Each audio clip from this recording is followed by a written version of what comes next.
माझे नाव मच्छिंद्र आनंद आहेरे। मी इथं मजुरी काम करतो आणि सकाळी सुनबाई माझी कामाला चाललेले असताना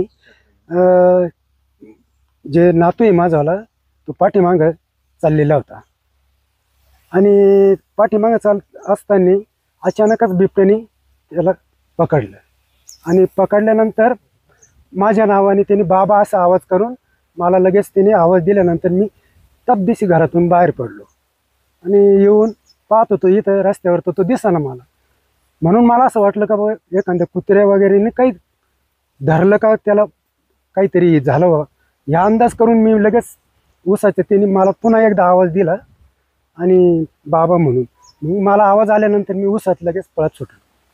तर मी पाहत होतो बिबट्या होता, मग मी डायरेक्ट त्याच्यावरच जंप मारली डायरेक्ट पाठीमागून। मग ज्यावेळेस मी त्याच्यावर जोरात धापका मारल्यानंतर तो सुटला आणि पुढं पळून गेला। मी तसंच त्या मुलाला घेतलं छातीला लावून आणि बाहेर आलो। सुरुवातीला असं वाटलं की नेमकं काय करू बा, आणि नंतर विचार केला जीवाला काही म्हणलं माझ्यावाला, पण माझ्या नातवाला वाचवण्याचं मी सगळंच विसरून गेलो। मी भान मला काहीच सुचत नव्हतं। डायरेक्ट मी जशी जंप मारली ना तसं जेवढी ताकद तेवढं त्याला जोरात तसा धपका आणला, त्याच टायमाला तो सुटला माझ्याकडून पुढं पळून गेला। मी तसं नातवाला उचललं आणि बाहेर पळत सुटलो। आज सकाळी 11:15च्या सुमारास कुमार अजय मुलाचं नाव अजय आहे त्यांचा मुलगा कुणाल अजय आहेर याला सकाळी 11:15च्या सुमारास बिबटने अचानक हल्ला करून त्याला जखमी केले।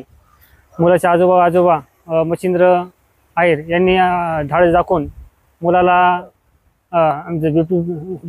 बिबटच्या जबड्यामधून त्याला सोडून त्याच्यावर झडप टाकून त्याला सोडवली।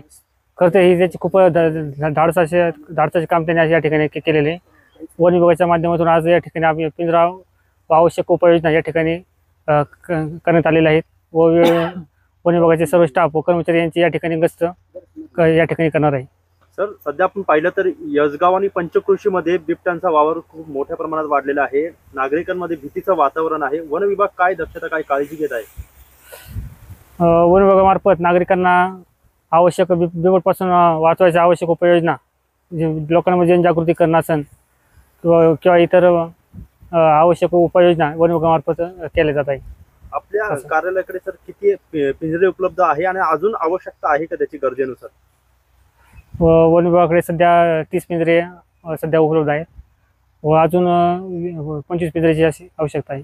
त्याच्या मुलावर हल्ला झाला तर या परिसरामध्ये म्हणजे एक साधारणतः खूप दिवसापासून बिबट्यांचा वावर आहे आणि अनेक ठिकाणी शेळ्यांवरती हल्ला आहे। पण वन विभागाला आम्ही ग्रामपंचायत यसगाव ग्रामपंचायत माध्यमातून आपण त्यांना पत्र व्यवहार पण केलेला आहे। पाठीमागं त्यांनी पिंजरा उपलब्ध केला होता आपल्याला, पण याच्यात एक वन विभागाला एक विनंती अशी का याच्यामध्ये लोकांमध्ये थोडीशी जनजागृती करणं पण आणि त्याच्यावर उपाययोजना, समजा आपल्याकडे पिंजरे उपलब्ध संख्या कमी, बिबट्यांचा वावर जास्त आहे, तर हे वन विभागाने कुठंतरी एक वरती ज्या गोष्टी कमतरता आहे ती मागणी केली पाहिजे। त्याच्यावरती थोडंसं जरा वन विभागाने लक्ष देणं खूप महत्त्वाचं आहे।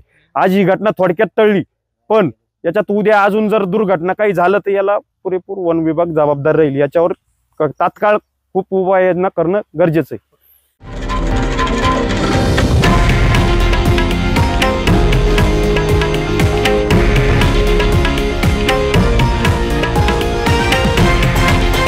हे आहे देशातील नंबर 1 न्यूज नेटवर्क आणि आपण पाहत आहात TV9 मराठी, एकमेव।